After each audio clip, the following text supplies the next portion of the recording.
Je vais te faire comprendre, en tout cas avec la Bible actuelle et avec toutes les versions, un homme de Dieu doit être nourri par ceux qui écoutent l'évangile. Ça, c'est normal. Ça, c'est un commandement depuis Nombre, depuis Deutéronome. Les sacrificateurs ne devaient pas travailler. Dans la quatrième sorte de dîme, c'est-à-dire, c'est réservé pour les sacrificateurs. La dîme de la dîme. Dans Nombre 18, 28 qui dit, c'est ainsi que vous, Lévi, c'est-à-dire, ce sont des Lévis en fait. Dieu s'adresse maintenant, Elohim s'adresse aux Lévis. C'est ainsi que vous prélèverez une offrande pour Yahvé sur tous les dîmes que vous recevrez des enfants d'Israël, et vous y donnerez au sacrificateur Aaron. Et pour votre information, Aaron est mort. Aaron n'existe plus. Dans la dîme aussi n'a plus lieu d'être. Et Christ lui-même a parlé de ça. Paul lui-même a parlé de ça. Parce que Paul ne voulait pas user de ce droit. Mais plus tard, il était obligé d'user de ce droit. Parce que c'est un droit, c'est un devoir. C'est écrit.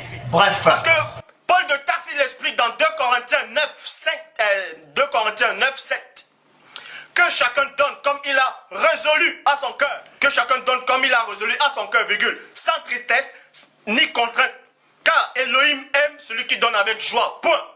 Mais vous voyez dans les assemblées, vous ne savez pas si les fidèles paient le loyer, s'ils remplissent le frigo, s'ils ont les crédits, s'ils ont des dettes. Ça, ce n'est pas votre problème. Vous venez juste avec vos fausses connaissances. Dieu m'a dit, ramenez à la maison du trésor. Honte à vous. Beaucoup de personnes me soutiennent, que ce soit financièrement, je l'avoue, je le dis. Nous sommes tous sacrificateurs, pour votre information. La dîme n'est plus d'actualité. Quand vous dites ramenez la dîme, vous désobéissez à la parole. La dîme est finie.